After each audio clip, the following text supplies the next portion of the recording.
served as a Army cyber warfare officer, an intelligence professional, and professionally served as a Navy information warfare officer. His expertise includes cyber operations, information and influence operations, and signals intelligence. He has degrees in cybersecurity policy, information warfare, and information operations, and is a graduate of Naval Postgraduate School, Naval War College, and Joint Forces Staff College. Also serves as research director for the Wisconsin Security Research Consortium. Welcome, Dave, and you made me feel a lot less smart. Make me think of that 80s movie War Games. It's kind of like when we have these students of the week that come in and you feel like you didn't quite do enough in high school. War Games is one of my favorite movies. Yeah, I'm sure it is. And I have a Rotary connection, which is my wife, Valerie Schroeder, is in the after hours Madison Rotary. Oh, cool. And when we got married, we went to Colorado for our honeymoon, and we hiked up around in Vail. You know, it was during the summer, and we got married on my birthday, so I'd never forget our anniversary. And we drove down to Colorado Springs while we were out there, and actually went into Cheyenne Mountain, into the Cheyenne Mountain Operations Center, and into the mountain, which is where NORAD headquarters used to be. They don't use it as NORAD headquarters anymore. But for those of you who remember War Games and Inside the Mountain, that facility is still there. It's now called the Cheyenne Mountain Operations Center, and it's kind of the backup NORAD headquarters. But my wife's mother, my mother-in-law, is Mary Van Hout, which I'm sure some of you may know. So yeah, so I have some Rotary exposure just via family. And so thanks for inviting me here today, and thank you for all that you do. I think it's great. And I promised my wife that I wouldn't intrude upon her Rotary spaces. You know, we can do our own things, right? So I was invited to talk to you today about cyber topics. And I kind of have this generic thing hung out on the, so I work at the University of Wisconsin-Madison. I've been at UW-Madison for 30 years now, and that's my civilian job. And so these other things that I do, so when I was in the Navy, I was in the Navy Reserve. I'm a cyber warfare officer in the Army National Guard, so based here in Madison. So I have an actual job at the university as well. And I have this topic out there called Cybersecurity Today, which is just like general topics in cybersecurity. But there's a lot going on in military cyber operations right now, and cybersecurity defense of the nation. And you know, there's a lot of strategic level things happening. So that's what I wanted to talk to you a little bit about today, because I think you know, there's so many different agencies out there that do so many different things with cyber in the United States. It's kind of hard to keep track of them all. So you have, you know, the Cybersecurity and Infrastructure Security Agency, or CISA, which is a part of DHS. You have the FBI, which does its own cyber things from a federal criminal law enforcement angle. And you have a lot of state level entities that do cybersecurity, and pretty much every company, organization, entity has a cybersecurity operational capability to keep networks and computers and our information secure. But today, I'll talk about one of the primary military construct for cyber, which is U.S. Cyber Command. And so those are some of the things we're going to talk about: what it is, what is the Cyber National Mission Force, what's the National Security Agency, because that is also involved with a lot of national level cyber activities, and how these things are related. And then to bring it back local a little bit, how does UW-Madison work with U.S. Cyber Command, or U.S. Cybercom as we call it, and then how does the Wisconsin National Guard work with these organizations? So I won't read you the quote, but this is a quote for those you can see it.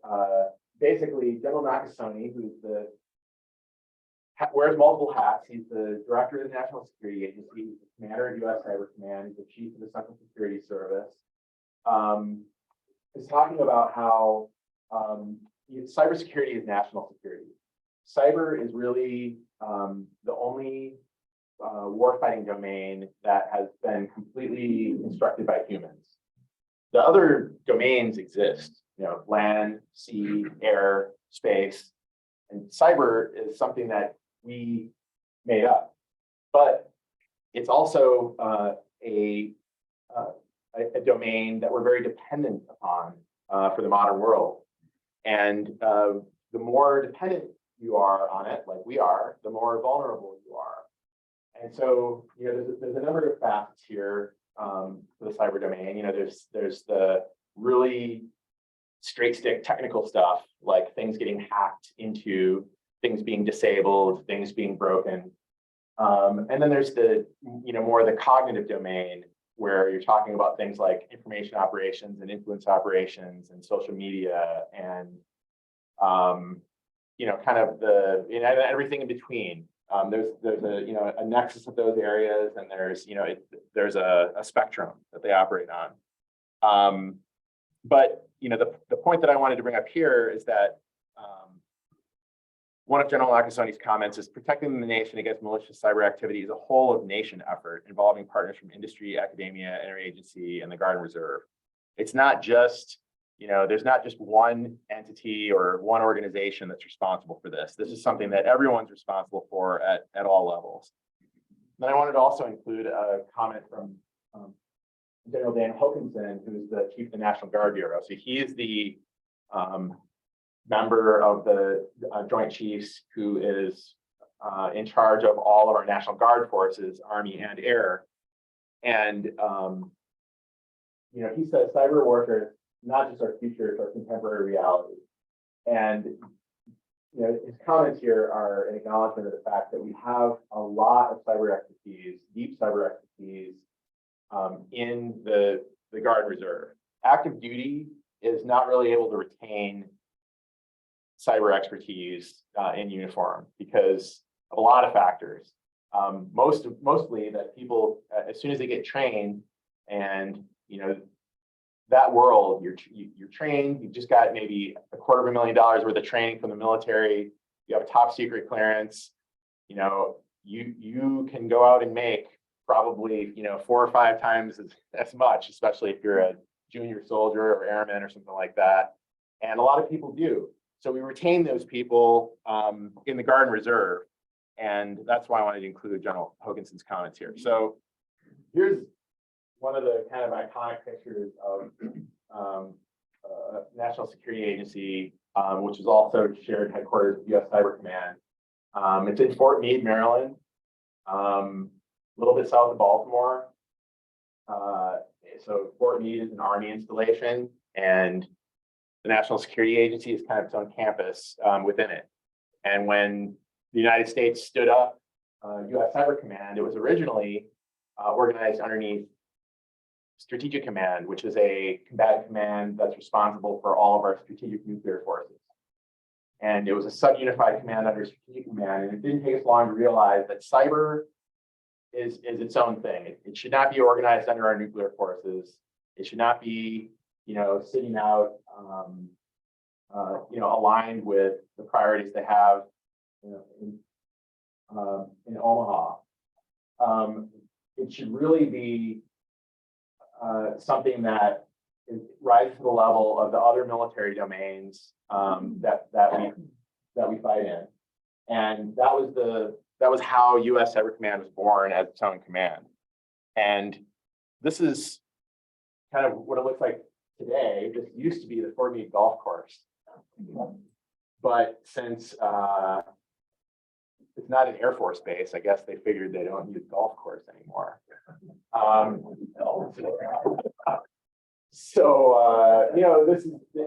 This is kind of, this is as far away, as people usually see this thing. Even a lot of the people who are stationed at Fort Meade, because they kind of keep it on its own compound. But and here's something they call the Integrated Cyber Center. So this is like the integrated watch floor where the 24/7 operations that National Security Agency and U.S. Cyber Command share to maintain situational awareness on everything that's going on with cyber all over the world.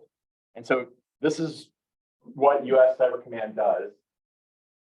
It directs, synchronizes, and coordinates cyberspace planning and operations to defend and advance national interests in collaboration with domestic and international partners. And those are kind of its three core functions over there. So Cybercom is a combatant command. You hear about things like CENTCOM or SOCOM, or with all the balloon stuff that was going on, you might have heard about NORTHCOM. U.S.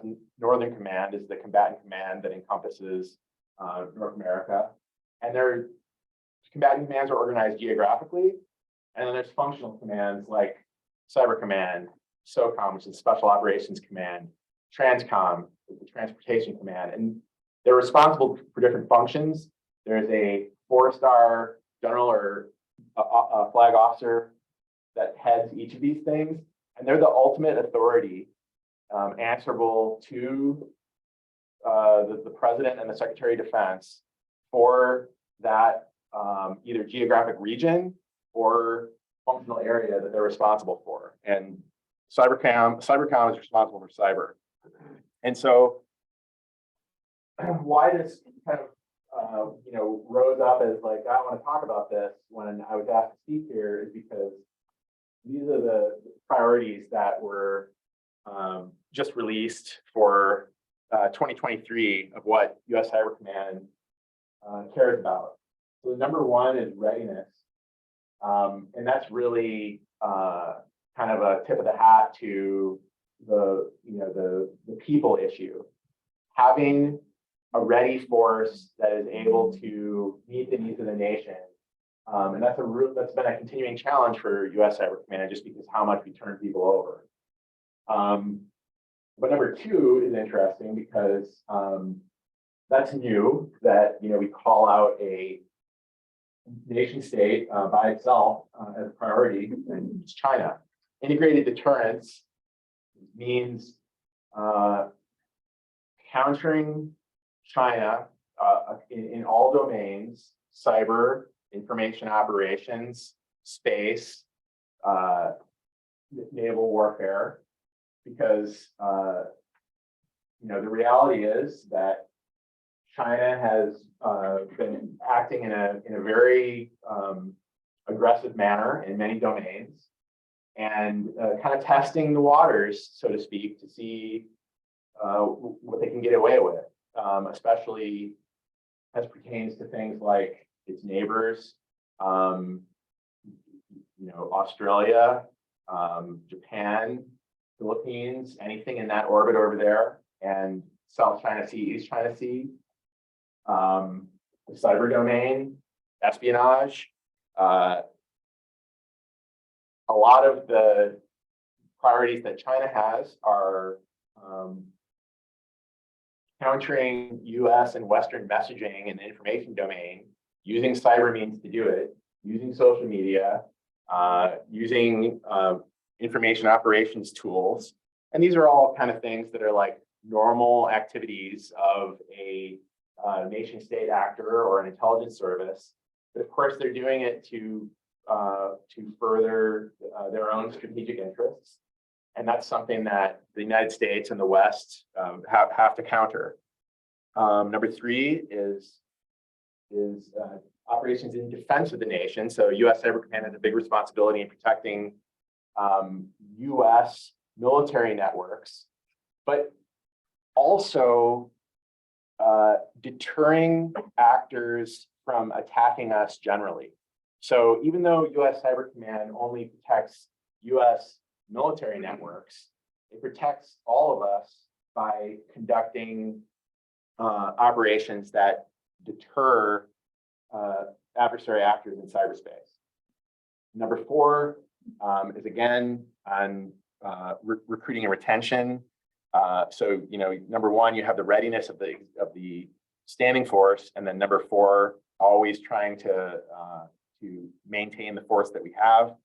And then number five is kind of getting into the weeds a little bit, but U.S. Cyber Command, as the newest combatant command, did not have a lot of its own budget control and has been trying to, make the case that, hey, we can't do acquisition of major systems like we do aircraft carrier programs and things that have a tail measured in decades, because we need to be acting a heck of a lot quicker than that. So, and JICWA is the Joint Cyber Warfare Architecture. I won't bore you with that. So some things have been removed from this slide to kind of make it unclassified as opposed to the for official use only, which is the level that it's normally at. So that's why I think some things look kind of blank. But the bottom line is that we have 133 mission teams that are part of the Cyber Mission Force. And they're all organized so that they perform different functions. Some of them belong to the different services, like the Air Force or the Army or the Navy. Some of them perform offensive operations. Some of them perform defensive operations. Others do support. And this is kind of what it looks like. So this whole thing together is called the Cyber Mission Force. The 133 teams are set by Congress. So that is the statutory limit for the number of Cyber Mission Force teams. There's talk of increasing that because we can't perform all of the missions that are required of the Cyber Mission Force with the 133 teams that we have. And these teams work together to do all of the offensive, defensive, and support functions that are required. And so this is just kind of talking about the different functions that we have. So one of Cybercom's responsibilities is to support the joint force. So Cybercom will be a force provider to the services that require any type of cyber position throughout the organization. So almost any major command, major element in any of the services, any of the other combatant commands, they're going to have a cyber function. And then the flip side of that is that Cybercom is its own combat capability. So, if the president decides that we're going to conduct an offensive mission exclusively in cyberspace, that can happen. And then Cybercom itself is providing that capability. And then you see the defensive and other functions there, and a liaison capability with FBI, Treasury, DHS. Okay, I'm going to skip over that. And I mentioned early on that we just touched on how Cybercom and NSA are related. So there's been controversy, I think, ever since this relationship has existed about the dual hat relationship, where the same person who is traditionally always been a 4-star military officer that rotates between the Navy, the Army, and the Air Force. So Air Force is next up, is always the director of the National Security Agency, and is also the commander of U.S. Cyber Command.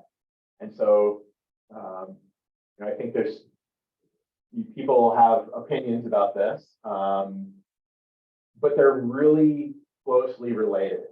And it's because a lot of the capabilities that we employ for NSA's functions, which is foreign signals intelligence and cybersecurity, are just the other side of the coin of a lot of capabilities that Cybercom employs. Sometimes it's the same people, the same tools, the same facilities that are performing a function. It's just operating under different authorities. And so if these were split, there would be, I think the reality would be there'd be a lot of duplication of effort and less effectiveness. And so, from the NSA Cybercom party line, which I happen to agree with, is that there's unity of effort when you have both of these organizations closely aligned with one another. So here's one example of a U.S. Cyber Command mission. when we talk about defensive elections, it's not just, it's not like Cybercom is going to come into a county polling station, somewhere and protect the voting machines themselves. But what they are going to do is reach out and touch someone, if you will, who is a bad actor who's looking to interfere with our elections, and let them know, like the Internet Research Agency in Russia was one example, that we know what you're doing. We're aware of what you're doing, and we can stop you. And impose costs essentially means, we are going to make them feel the pain so that they think twice about their actions. This is a heavy deterrence function, and it's something that happens a lot behind the scenes. But that's a really important. I think that's one of the more important functions of U.S. Cyber Command, and the people who do that are those folks that are part of the Cyber National Mission Force. So this was a construct that was all the offensive mission teams, and is itself now a sub-unified command underneath U.S. Cybercom. So where Cybercom was 10 years ago under Strategic Command, the Cyber National Mission Force is now under U.S. Cyber Command. And this is a critical, this is the tip of the spear for cyber. They have a lot of liaison capability throughout other federal agencies that we call interagency collectively. They are the ones who, if you see something in the news about how there's been an operation conducted that maybe an anonymous official or some other expert says, this is probably United States. I think you can read between the lines and figure out that the United States does publicly, say that we conduct offensive cyberspace operations, and it's not a mystery who, some of those operations are being conducted against. So while we don't talk about the details of those missions, that's how they happen. All right, so I'm going to stop talking here in a minute and just go through these last slides really quickly. So how does UW-Madison work with U.S. Cyber Command? Well, UW-Madison is a part of an effort called the Academic Engagement Network that is really something that is designed to help researchers, students, and faculty at the university become more familiar with what U.S. Cyber Command does, and also potentially conduct funded research and help U.S. Cyber Command with its most difficult problems. And UW-Madison is really well positioned to do that because some of you might have seen that just a couple weeks ago, UW-Madison announced, hey, what are our top 10 majors? And data science was nowhere a few years ago, and all of a sudden it's the #1 major at UW-Madison.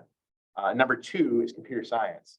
So these are exploding, and that trend we don't see stopping. So we host events like recruiting events and things where students can get more information about how they can be a part of things like U.S. Cyber Command, not even by joining the military, but maybe as a civilian employee or maybe as a contractor.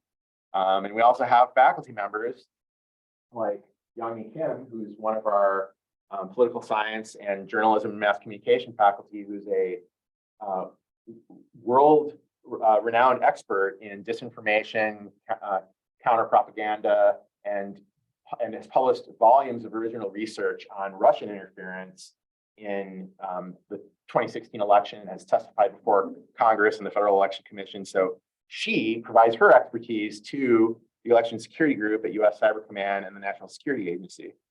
Okay, and then we did a tabletop exercise at the university where we invited in the cyber protection team in Wisconsin, which is one of those teams. It's part of the Cyber Mission Force. Worked with about 80 students on a scenario where it was a cyber attack against the water utility, and how are you going to respond to it? What are some of the things you have to be thinking about? And so this walked them through for a half day a DHS facilitated scenario, and we had participants from the FBI. We had the cyber protection team there helping out and helping them understand, what they're going to be dealing with when they go out into the workforce. So, so we have a lot of stuff going on. Then Professor Bart Miller, he went out and gave a talk on ransomware and malware reverse engineering out at the National Guard in return. So we're building those relationships, and that's kind of the Wisconsin connection there. So with that, I am going to skip these last slides and end it, and then just in the last 5 minutes here, open the floor to questions. Oh, yes. You indicated Russians' impact on the election. I assume there was really none to consider any major problem. Well, I think that it's, some of these things are difficult to characterize because, in one sense, we don't know what might have been, when you're not conducting a deterrence function. And I think that there's a lot of different schools of thought on just how much impact some of these things have. But I think what we're seeing, to answer that kind of general question, is that I think Russia in particular realized some of these things were easy to do, so why not give it a shot? They're really cheap. They could run huge campaigns for the price of replacing a tank tread, and kind of experiment, almost like A/B testing and advertising to see, is this effective? Did this cause people to change their behavior? And I think that, some assessments show that, they may not have had, the effect that the Russians hoped. But what we've seen after that is an adjustment in their behavior, a refinement of their behavior, and maybe more precision targeting at specific geographic areas that they think are going to be the most effective. Again, down to like the county level. And we also see the Chinese government emulating Russia. And there's another layer of this too, which is regardless of the effect that they do or don't have on our electoral process, it's just the controversy that it generates in our own, amongst ourselves. We will argue about, are these things effective or not? And it, that itself becomes another point of discord, so to speak. So it's really interesting. Okay, we're right here.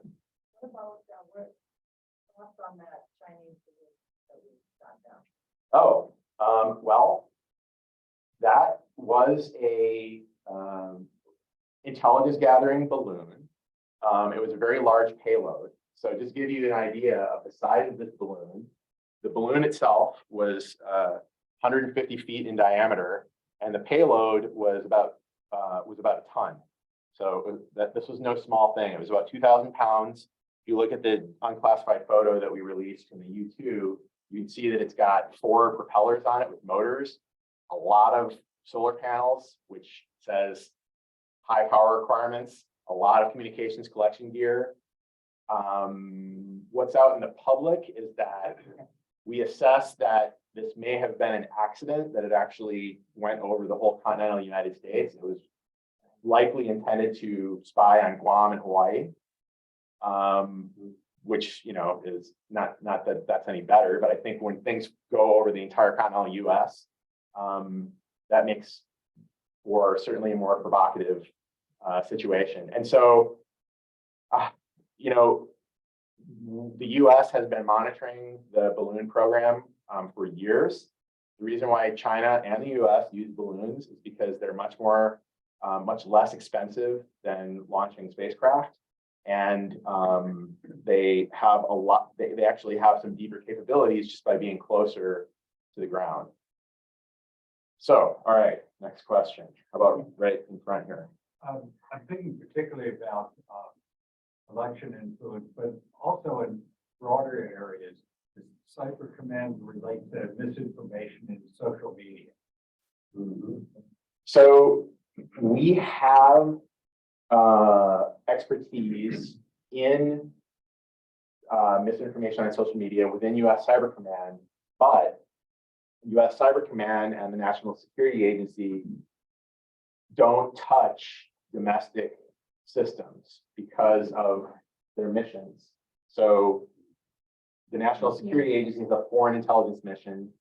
Cyber Command has a mission only of protecting U.S. military networks.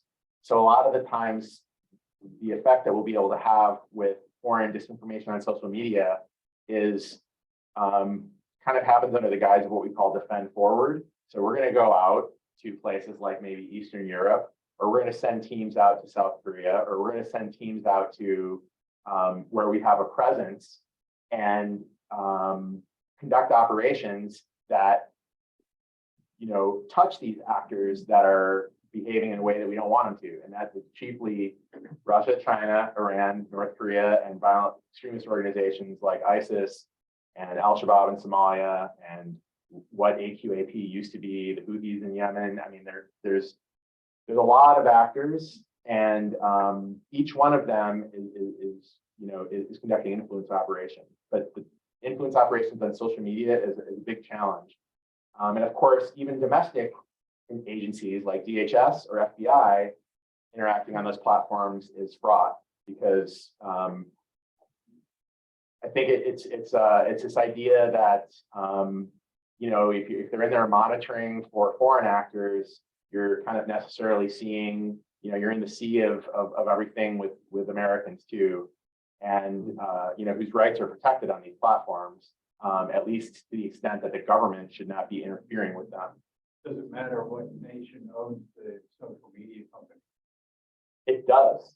So, for instance, TikTok is owned by a Chinese company, and I think it would not be putting too fine a point on it to say that there's no such thing as a private company in China. And so at the end of the day, ByteDance, and therefore TikTok, is fundamentally controlled by the Chinese government. And even if, the vast majority of what's going on TikTok is benign and just, kind of just garbage that is on any social media, sometimes, TikTok itself, if this tells you something, is not even available in China. There is another platform in China called Douyin that is also owned by ByteDance, but that platform requires you to use your real name and limits children under 16 to 40 minutes a day, and shuts off between 10 p.m. and 6 a.m. for children, and only shows them videos and content that it deems will have a positive social impact. Compare that to what children in the US see on TikTok or adults. And I think, and I mean, this is like, something that I view as like, this is more of an awareness. The ship has sailed of like me standing up here and saying, hey, people shouldn't install TikTok on their devices. I mean, I think this is the perfect example of what you can do as a nation state if you don't have to worry about how you monetize your platform. I mean, the US, Twitter back in the old days had a platform that was very like TikTok called Vine, which was just short form videos. Some of you may have heard of Vine or remember Vine. And the videos on there were called Vines. That died because they couldn't really figure out how to monetize it, even though it was wildly popular. So with something like TikTok, they were able to kind of bypass that whole level of how do we monetize it, because the realization is this is an extremely effective influence platform. And so I was giving a talk at a high school in Wisconsin, and this was one of these kind of gifted classes for smart kids who are going to go into tech and everything else. And we're talking about TikTok, and I said, how many of you would, when you're talking about social media security, these kind of things, how many of you would say that, probably a bad idea if you have a foreign controlled app installed on your phones? Most of the hands go up. How many of you think, it would be bad to have an app on your phone that is able to log all the keystrokes you type and send them to that company and monitor what you're doing on your phone and have access to your find location, which is, on modern phones, down to a few meters, and essentially know all of your preferences for your web browsing and everything that you're doing on your device? Oh yeah, that's bad. And what if I told you that app was TikTok? Because everyone had TikTok installed on their phones in that room. And I said, well, think about it like this. If if it comes time that China decides that we're going to be invading Taiwan, and China wants to, interfere with our national will to defend them, what do you think China's going to do on that platform? And hand goes up. Isn't Taiwan already a part of China? So I think that is where I'll leave this right now. And I'm happy to answer other questions, but I know that I'll be respectful of your time here. I'm already 5 minutes over. Okay. I will remain.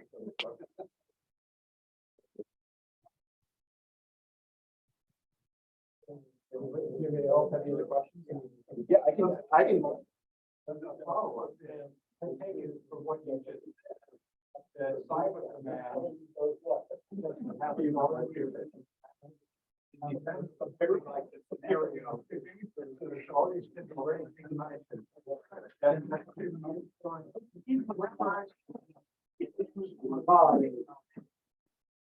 Yeah, that's a really good question.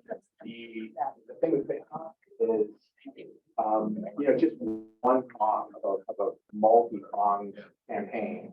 And you're right. From the standpoint of cybercom, do not have the authority. I think that it would be a challenge to, even if you decided we're going to ban TikTok, we wouldn't really be able to do it. Right. Well, thanks, Dave. Appreciate it. Every